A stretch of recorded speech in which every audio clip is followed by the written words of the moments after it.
This is the Cotswolds People podcast, brought to you by Alastair James Insurance Brokers. My name's Alastair, and throughout this podcast, I'm going to be speaking with a variety of very special guests from the worlds of business, sport, music, literature, politics, and many more, all of whom have a connection to the Cotswolds, area of outstanding natural beauty. Do please leave us a review or rating, and be sure to subscribe to the podcast to hear our latest guest interviews. This week, I chat with the CEO of the Cotswolds Distillery, Dan Szor.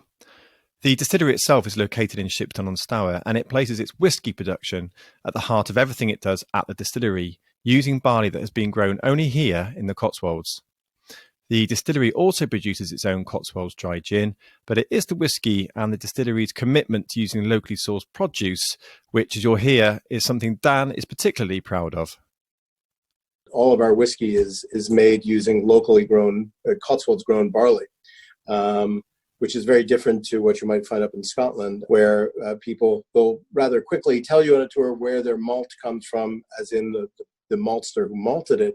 But when you ask where they got it, in other words, which farms, they really won't know. And this whiskey used in Scotch is, it's big business. These are, Diageo, Pernod Ricard, these huge companies, and the whiskey, the barley comes from farms not just all over the UK, but all over Europe. Whereas our idea was that we wanted to make a whiskey that was truly 100% Cotswolds and using Cotswolds grain.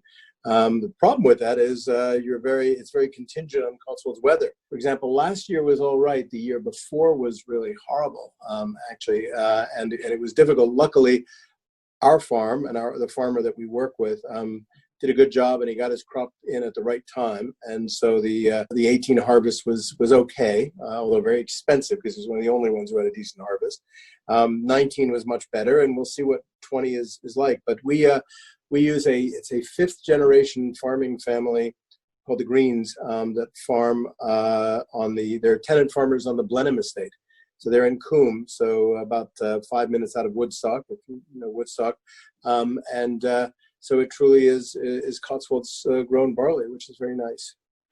Yeah, and so what initially was the attraction of the Cotswolds to you? Obviously, you're not from the area originally. How well aware of the area were you? Did you just stumble across it? What was the story? Gosh, well, the first time dates back to probably around it was the early 90s when a very good friend of mine, an American guy, went off to do a year of uni in France and ended up meeting a girl from Chipping Norton, as you do, and falling in love, and they ended up getting married here. Well, the strangest thing is they got married in Chipping Norton, but then the reception was at the home of a woman who lived in Storton, which is like the village that we're in.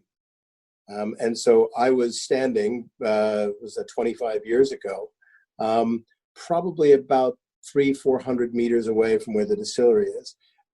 And I was a young American guy working on Wall Street, basically. If you had told me that 25 years later I'd be living in the middle of nowhere 3 miles to the east and making whiskey 400 meters away, I would have never believed it. But that trip was the first time I got to know the Cotswolds. But then I moved from New York, not to Britain, but to France. I lived there for 11 years. And then after that, I moved via New York for a year or two to London. And I had remarried. My wife was English, and we both loved Cotswolds, and we both wanted to be able to, we both had pretty crazy jobs. She's a consultant neurologist in a big London hospital.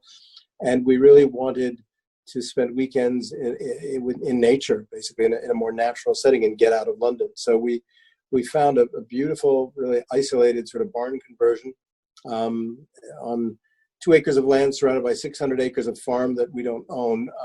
We just sort of sit in the middle of it. And it was the perfect weekend getaway. Neither of us ever imagined us living full time out here. We thought that we were city people who thought the country is what you do from Friday to Sunday, kind of.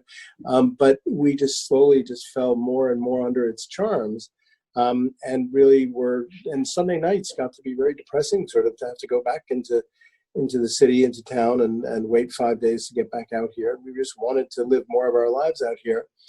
And then the firm I had worked for nearly 30 years did me the favor of going out of business and kind of forcing my hand on deciding whether I wanted to stay in the business I was in, which was kind of currency management, which wasn't particularly exciting to me, or do something that really was a passion. And I'd always had a passion for single malt whiskey. So the idea for the distillery came actually literally on a summer day in 2012, looking out on what was a field of spring barley planted outside my bedroom window.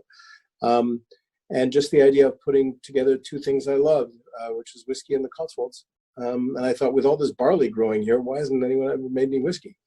And, the 30 million visitors a year kind of came into it, and thinking we could make a destination distillery in the same style you might find up in Scotland, where you can tour and see it and understand the process, etc.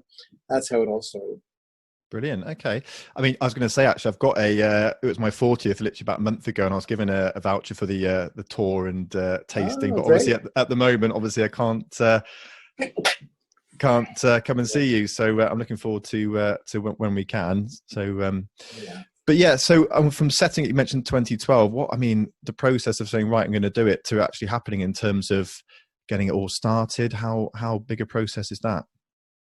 Well, it's a huge process. It starts with when you ask yourself if you're ready to, put your life savings into something which you have no idea will work or not, and whether you'll, given my exquisite lack of experience in making whiskey. I only knew as much about making whiskey as somebody, a whiskey geek who had been on a few dozen whiskey distillery tours up in Scotland would. And so it begins with whether you're willing to, quite literally in our case, bet the farm on it, which bizarrely I was, and my wife even more bizarrely was willing to support me in it. But then it continues on to, I think what's really important is the sort of the total humility of realizing you don't know what you're doing, and you'd better damn well get some good help. And we were very lucky. We got some of the best help you could possibly get. We got two Scottish gentlemen who between them had 100 years of experience in making whiskey. One of them, a gentleman by the name of Harry Coburn, was 77 years old at the time and had a 50-year career in the whiskey business. And Harry had run the Bowmore distillery up in Islay, and he was retired and helping start up distillers as a consultant. And he was engineer by background, so he understood all the things about the process, because this is ultimately an industrial kind of a process. The other gentleman was a guy by the name of Jim Swan, who sadly passed away 2 years ago. But Jim, where Harry was the engineer, Jim was the chemist. And they used to call him the Einstein of whiskey, because he understood the chemical interactions between whiskey and wood, how to best age whiskey, how to best make whiskey that will give you the flavor profile you're looking for. And so we have Jim to thank for helping us to create a whiskey which we hope is a real reflection of the Cotswolds, the feel, the flavor kind of the Cotswolds. And so if somebody said, does the Cotswolds whiskey have a taste? How would you try and describe the Cotswold taste? We think there's a definite taste to the Cotswolds, to the sort of the house style of our whiskey. We had the luxury of being the first ones ever to make whiskey in the Cotswolds, so we sort of got to decide what a Cotswolds whiskey should taste like. And I kind of thought, well, if you have some of the super peated Islay malts, which are wonderful, and especially if you've been on Islay, particularly on a blustery day, and you completely get it. But we don't have the peaks, we don't have the crags, the glens, the crashing surf, the cliffs of Scotland. It's a less dramatic scenery, but it's equally beautiful in its own way. It's more of a sort of almost like a Turner painting or a Monet. I mean, it's an impressionist landscape. So I felt that a Cotswolds whiskey ought to be approachable and gentle, and it ought to reflect what is grown in the Cotswolds. And what's grown in the Cotswolds is largely fruit and cereals. So fruit and grain were the kind of notions. We wanted a very fruity whiskey, but we wanted it to be rich and full in flavor. And Jim Swan showed us how to do that, basically. And do you find, is there a bit of you mentioned about obviously the Scottish whiskey, sort of diehard people? Is it, trying to show that you can compete with the Scottish distilleries? Is that a challenge? No, we're not trying to compete with a few hundred years of history and heritage, and most importantly of late, the sort of corporate money that's gone into making Scotch whiskey a global luxury brand, as opposed to what most of those beautiful little whiskey distilleries in the Highlands were when they started out, which were farm distilleries. I mean, whiskey making started out as a job done by farmers who had extra crop. And, what can you do with that crop? Well, you can malt your barley and you can make beer out of it, but that only lasts so long. But if you distill that and take the spirit off of it, it'll last sort of forever, and it's a great store of value. So whiskey making was originally a farm-based business. And on our beautiful site here, we've got 4 acres. It's a former farm, and it sort of looks kind of the part. And what we do here is we make whiskey the way you might have seen it made in Scotland about 50 years ago. That is, with no computers, no technology, with a bunch of guys who have gone from never having made whiskey in their lives to becoming really true artisans, true craftsmen, and doing everything by hand. And so what we find is that those Scots really in the know, whether they're in the business or just folks who know their whiskey, they come down and they see what we're doing. Usually they're pretty charmed by it all. And it's done with all homage and respect to a great tradition of making whiskey. We don't want to rewrite the book on that, but we do want to make whiskey the way whiskey was made before it was made by a bunch of PLCs, kind of doing it mainly for the the P&L of it, sort of. And what do your when your friends back home make of it? When you said back in America when you were coming here and doing the whiskey, what have they made of it all? Well, actually, so my best friend was kind of my partner in crime. He was my whiskey buddy, and we would sort of do a boys trip once a year. I'd go up to Scotland, kind of like that film Sideways, two sad middle-aged men driving around and drinking booze. Kind of, that was when you could do that kind of. But so we both sort of went on this journey of discovering whiskey and what whiskey could be, the different sort of horizons, the different types of flavors, and the sense of terroir and provenance. So I don't think he was all that surprised, but I think a lot of others maybe were. I did have a nickname that was given to me by the folks I used to work with, and that was Mr. CocaCola, because I was the guy who was always very consumerist in his marketing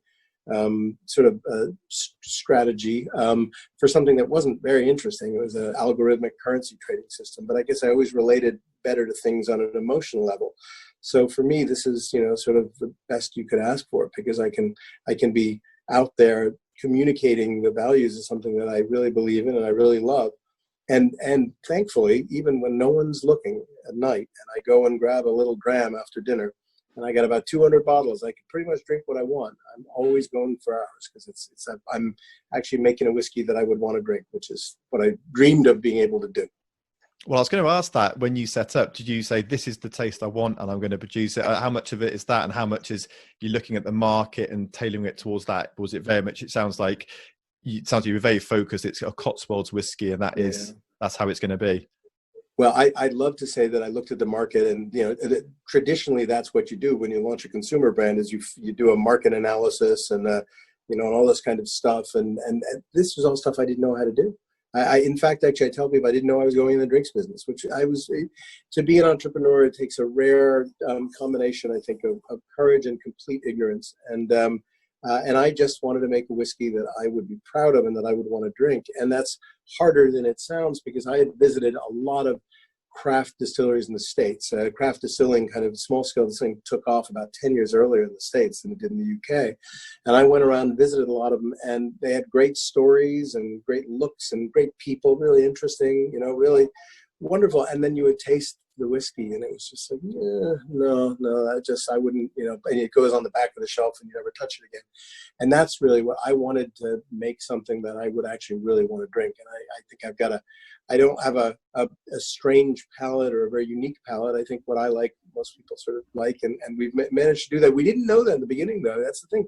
When you start making whiskey, you're making what's called new make spirit. It's unaged whiskey. It's clear. It's no colorless, and it doesn't taste like with a finished product. It takes a few years in wood for it to become, sort of the taste of whiskey. So when we first made the spirit, we had no idea whether or not it would make good whiskey. And it took us about 3 or 4 months in the fourth quarter of 2014 to really get it right. And it was with Jim Swan's help. And by Christmas of 2014, we had made a new make spirit, which was genuinely delightful. And in fact, actually, we're so proud of it that you can buy our new make spirit at 63.5 ABV. So it's pretty hairy, pretty punchy. We call it white pheasant. because it's White Dog in the States for moonshine, and so for us it's Cotswolds, it's White Pheasant. And you can buy that on our website, and not many people would necessarily drink it neat. Some might. Northern Europeans seem to like that kind of aquavit sort of pure alcohol taste, but it lets people see. People ask us, how can you make a good whiskey that's 3 years old? I thought whiskey had to be 10 years old or 15 years old. So that's what the Scots would have you sort of believe. But actually, if you take really good quality spirit and you put it into really good quality barrels, you get a really good whiskey in 3 years. So that's how we did it. And then I guess that's the hard thing, I guess, about whiskey when you set up a distillery, isn't it? It's not production, then you can start selling straight away. It's a long process, isn't it? Oh yeah, financially, it's not something I would wish on my worst enemy, to be honest. I mean, we talk about working capital cycles of 60, 90 days, 100 days. This is a 5-year working capital cycle. So you're making stuff you won't be realizing the benefit of in any way for years and years and years. But thankfully, that's where gin came in, and gin was the biggest surprise of the Cotswolds Distillery, because it was not something for which I would have sort of built the distillery. I liked my G&Ts, but I wasn't sort of gin crazed. I was whiskey crazed, but we thought not everybody is a whiskey lover, and we should have other things, and particularly things that don't take 3 years to age, and things that we could put on our shelf in our shop if we start to run tours and whatnot. So we started making gin about the same time we started making whiskey, in Q4 of 2014, and to our great surprise, our gin sort of went viral. We ended up getting a listing. Our first listing was from Fortnum and Mason, and it came within a week of the first spirit coming off the stills. And then Harvey Nichols followed suit. Then Majestic offered us a regional listing, which eventually became semi-national and a national listing, and on and on and on. And now we're in Waitrose and Ocado and Amazon and all these places, and we're in 40 different countries. And that gin really, it helped us a lot because of the cash flow. Obviously, you can sell it right away. I mean, you can make it on a Tuesday and sell it maybe not quite on a Wednesday, but it's about a 1 to 2 week process. And we came up with a very original recipe that is very botanically intense. So it's a more sort of pungent and aromatic gin than most, and very creamy in texture. And of course, we were helped by the fact that gin as a category has seen growth over the last few years in this country like it's never seen before. A true gin-essence, as they say. Yeah, and that's all locally produced as well, isn't it? I was seeing on your Facebook page a couple of Ollie's videos. He's out in the countryside talking about all the the local produce that goes into it. It's quite fascinating, Absolutely. Absolutely. Well, we can't source all our botanicals locally. Peppercorns, that's one of our botanicals. Black pepper wouldn't grow here, nor would grapefruit particularly well, and lime.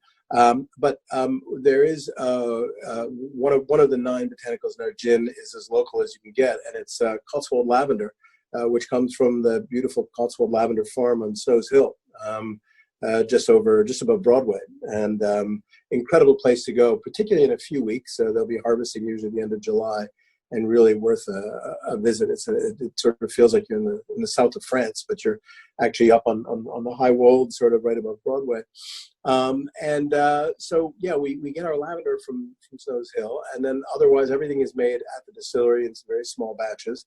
And that original idea we had of getting people in to see the distillery has turned into 30,000 people a year.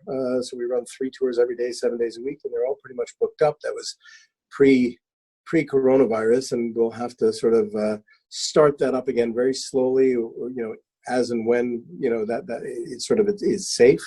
We are hoping to reopen our 3 shops. We have the distillery shop at the distillery, and then we have a shop in Borden on the Water, and we have one in Broadway now. And we hope to open all 3 of them in time for the weekend of the 3rd, 4th, and 5th of July, I think it is, or 3rd and 4th of July. And then who knows, maybe the cafe. We built a new visitor center last year, which is beautiful here at the distillery, and it has a really nice cafe. And we hope maybe that'll be up and running by the end of the summer, so we can still get a few weeks of the summer in. Brilliant. And the tour and tasting, which hopefully I'll be able to go on soon, that's for whiskey and gin, is it, for people that want to come? It is. It's all together in one small, it's all under one roof. So we have our 2 gin stills, Lorelei and Dolly. And our two whiskey stills, Mary and Janice. It's traditional to name stills after ladies. Ours are all musical ladies. There's a story behind each one of them. But yeah, and you can see both of those, and you can see the whiskey warehouse and see how we bottle sort of through the windows of our bottling hall. And then it ends up in a beautifully appointed tasting room where the sky's the limit in terms of what you can taste. And those who drive can even bring home what we call a driver's dram. Well, it was my birthday treat, so I definitely won't be driving, I don't think, that time. So, and you touched upon coronavirus. How has that affected, your production as well? Is that a big impact on you, or have you managed to sort of muddle a little, get through it? We've been certainly luckier than some in certain industries. I mean, we've had our difficulties. Obviously, again, the 3 shops have had to shut down and no tours, and that was a big part of our revenue. On the other hand, that's been made up for by very, very strong sales on our website. So we have an online store where people can buy pretty much all of our spirits, including what we call distillery exclusives, which are spirits which are not sold in the trade, so to speak, in the shops, but just by ourselves. Fun things like limoncello, summer cup, whiskey amaro, so whiskey liqueurs, etc. And those are all available on our website, and that's definitely helped. And then in terms of our wholesale business, of course, the bars, restaurants, and pubs have not been ordering of late, but the shops have been ordering. So, we've kind of, one's made up for the other, and a lot of the staff that are involved in the hospitality end of our business have been on furlough, but we are looking forward to having them back with us in July.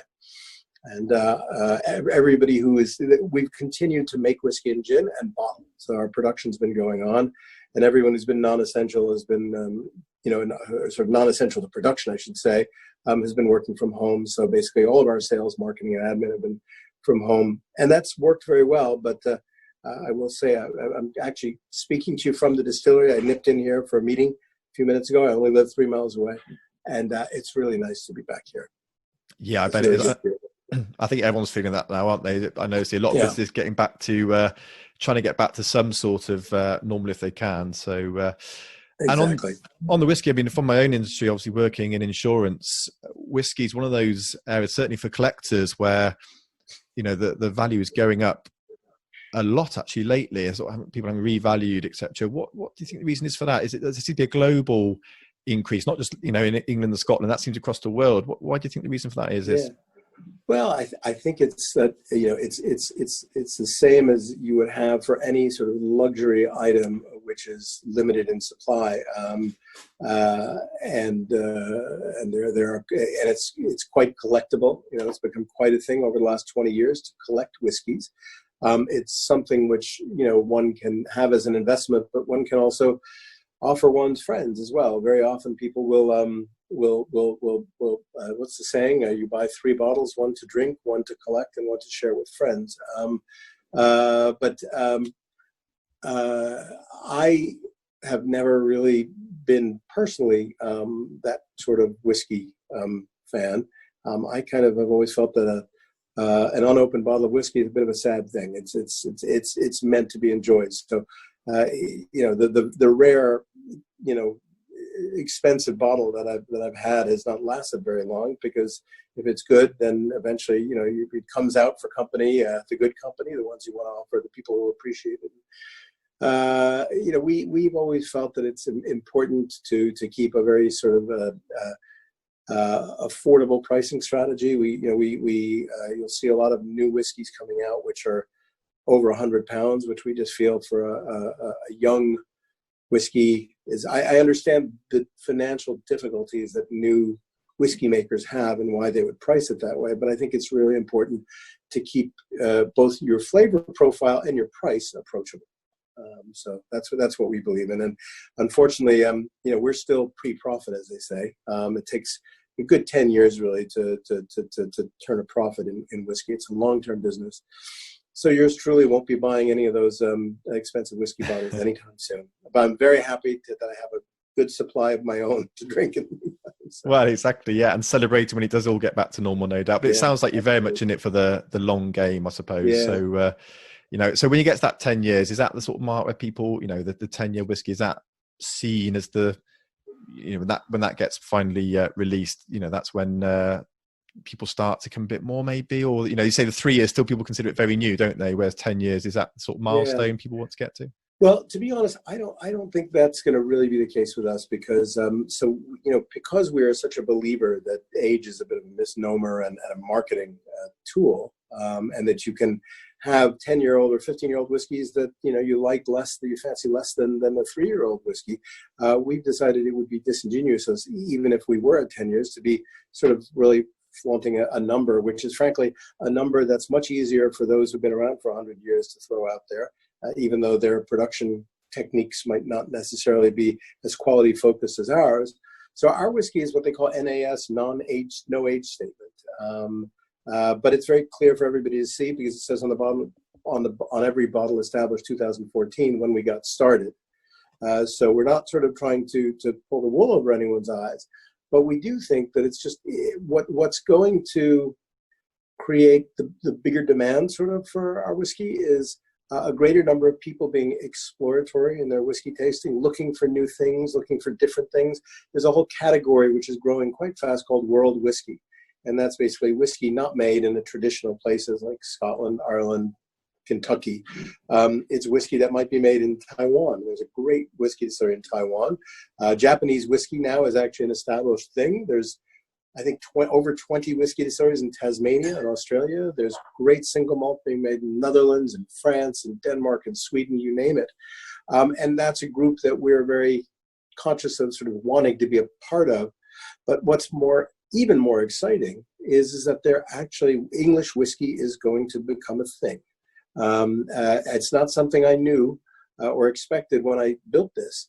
But I wasn't the only person to have this idea. And as we speak, there are now 25 distilleries in England making whiskey.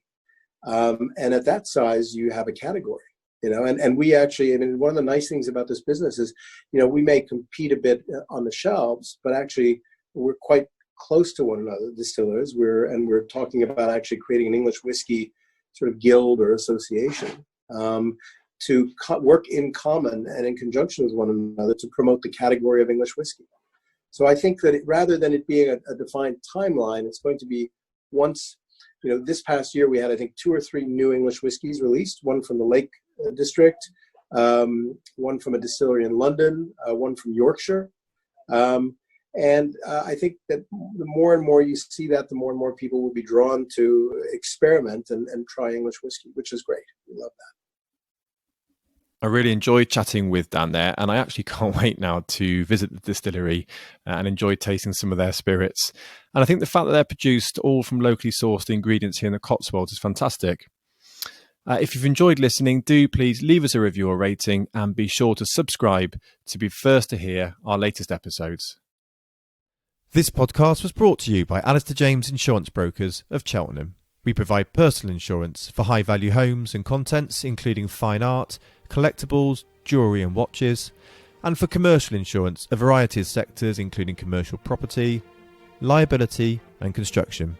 Visit our website ajamesinsurance.co.uk and see the link to it in our show notes, or follow us on all the usual social media channels to find out how we can help with all your insurance requirements.